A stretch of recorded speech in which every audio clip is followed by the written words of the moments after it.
Hello children, welcome back. Our new story today is George's Marvellous Medicine by Roald Dahl and illustrated by Quinton Blake. Just a word of warning before we begin. Do not try to make George's Marvellous Medicine yourself at home. It could be dangerous. Chapter 1, Grandma. I'm going shopping in the village, George's mother said to George on Saturday morning, so be a good boy and don't get up to mischief. This was a silly thing to say to a small boy at any time. It immediately made him wonder what sort of mischief he might get up to. And don't forget to give Grandma her medicine at 11 o'clock, the mother said. And out she went, closing the back door behind her. Grandma, who was dozing in her chair by the window, opened one wicked little eye and said, "Now you heard what your mother said, George. Don't forget my medicine." "No, Grandma," George said, "and just try to behave yourself for once in a while she's away." "Yes, Grandma," George said. George was bored to tears. He didn't have a brother or a sister.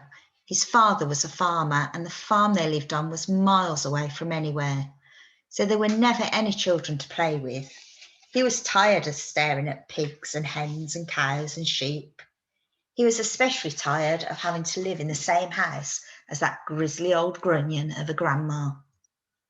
Looking after her all by himself was hardly the most exciting way to spend a Saturday morning. "You can make me a nice cup of tea for a start," Grandma said to George. "That'll keep you out of mischief for a few minutes." "Yes, Grandma," George said. George couldn't help disliking Grandma. She was a selfish, grumpy old woman.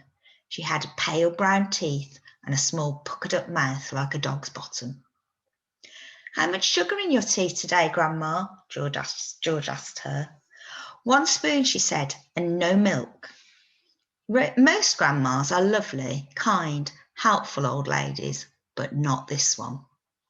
She spent all day and every day sitting in her chair by the window, and she was always complaining, grousing, grouching, grumbling, griping about something or other. Never once, even on her best days, had she smiled at George and said, "Well, how are you this morning, George?" Or, "Why don't you and I have a game of snakes and ladders?" Or, "How was school today?" She didn't seem to care about other people, only about herself. She was a miserable old grouch. George went into the kitchen and made Grandma a cup of tea with a tea bag. He put 1 spoon of sugar in it and no milk. He stirred the sugar well and carried the cup into the living room. Grandma sipped the tea. "It's not sweet enough," she said. "Put more sugar in." George took the cup back to the kitchen and added another spoonful of sugar. He stirred it again and carried it carefully into Grandma. "Where's the saucer?" she said. "I won't have a cup without a saucer." George fetched her a saucer. "And what about a teaspoon, if you please?" "I've stirred it for you, Grandma. I stirred it well." "I'll stir my own tea, thank you very much," she said. "Fetch me a teaspoon." George fetched her a teaspoon. When George's mother or father were home, Grandma never ordered George about like this. It was only when she had him on her own that she began treating him badly. "You know what's the matter with you?" the old woman said, staring at George over the rim of her teacup with those bright, wicked little eyes. "You're growing too fast." "Boys who grow too fast become stupid and lazy." "But I can't help it if I'm growing fast, Grandma," George said. "Of course you can," she snapped. "Growing's a nasty, childish habit." "But we have to grow, Grandma. If we didn't grow, we'd never be grown-ups." "Rubbish, boy, rubbish," she said. "Look at me. Am I growing? Certainly not." "But you did once, Grandma." "Only very little," the old woman answered. "I gave up growing when I was extremely small, along with all the other nasty childish habits like laziness and disobedience and greed and sloppiness and untidiness and stupidity. You haven't given up any of those things, have you?" "I'm still only a little boy, Grandma." You're 8 years old, she snorted. That's old enough to know better. If you don't stop growing soon, it'll be too late. Too late for what, Grandma? It's ridiculous, she went on. You're nearly as tall as me already. George took a good look at Grandma. She certainly was a very tiny person. Her legs were so short, she had to have a footstool to put her feet on, and her head only came halfway up the back of the armchair.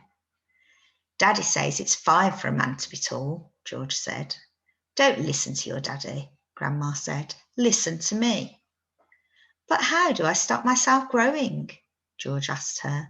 Eat less chocolate, Grandma said. Does chocolate make you grow? It makes you grow the wrong way, she snapped. Up instead of down.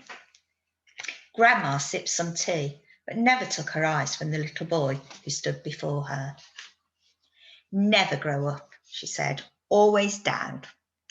Yes, Grandma, and stop eating chocolate. Eat cabbage instead. Cabbage? Oh no, I don't like cabbage, George said. It's not what you like or what you don't like, Grandma snapped. It's what's good for you that counts. From now on, you must eat cabbage 3 times a day, mountains of cabbage. And if it's got caterpillars in it, so much the better. Ugh, George said. Caterpillars give you brains, the old woman said. Mommy washes them down the sink, George said. Mommy's as stupid as you are, Grandma said. Cabbage doesn't taste of anything without a few boiled caterpillars in it. Slugs too. Not slugs, George cried out. I couldn't eat slugs. Whenever I see a live slug on a piece of lettuce, Grandma said, I gobble it up quick before it crawls away. Delicious. She squeezed her lips together tight so that her mouth became a tiny wrinkled home. Delicious, she said again. Worms and slugs and beetly bugs.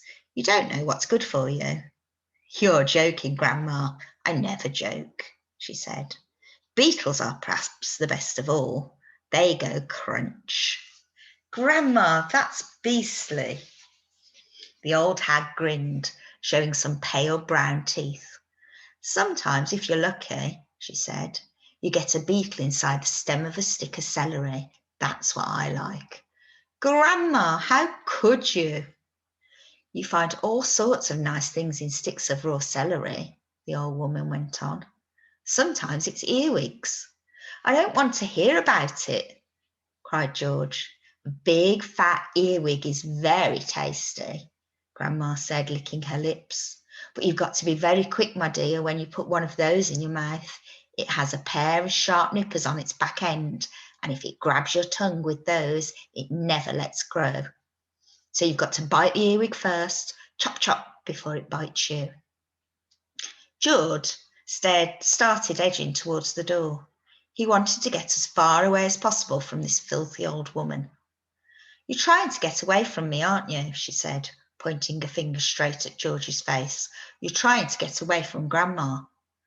Little George stood by the door, staring at the old hag in the chair. She stared back at him. Could it be, George wondered, that she was a witch? He had always thought witches were only in fairy tales, but now he wasn't so sure. Come closer to me, little boy, she said, beckoning him with a horny finger. Come closer to me and I will tell you secrets. George didn't move. Grandma didn't move either. I know a great many secrets, she said, and suddenly she smiled. It was a thin, icy smile, the kind a snake might make just before it bites you. Come over here to Grandma and she'll whisper secrets to you. George took a step backwards, edging closer to the door. You mustn't be frightened of your old Grandma, she said, smiling that icy smile. George took another step backwards. Some of us, she said, and all at once she was leaning forward in her chair, whispering in a throaty sort of voice George had never heard her use before. Some of us, she said, have magic powers that can twist the creatures of this earth into wondrous shapes. A tingle of electricity flashed down the length of George's spine. He began to feel frightened. Some of us, the old woman went on, have fire on our tongues and sparks in our bellies and wizardry in the tips of our fingers. Some of us know secrets that would make your hair stand right up on end and your eyes pop out of their sockets. George wanted to run away, but his feet seemed stuck to the floor. We know how to make your nails drop off and teeth grow out of your fingers instead. George began to tremble. It was her face that frightened him most of all, the frosty smile, the brilliant, unblinking eyes. We know how to have you wake up in the morning with a long tail coming out from behind you. Grandma, he cried out, stop. We know secrets, my dear, about dark places where dark things live and squirm and slither all over each other. George made a dive for the door. It doesn't matter how far you run, he heard her saying, you won't ever get away. George ran into the kitchen, slamming the door behind him. Come back tomorrow for the next of our story.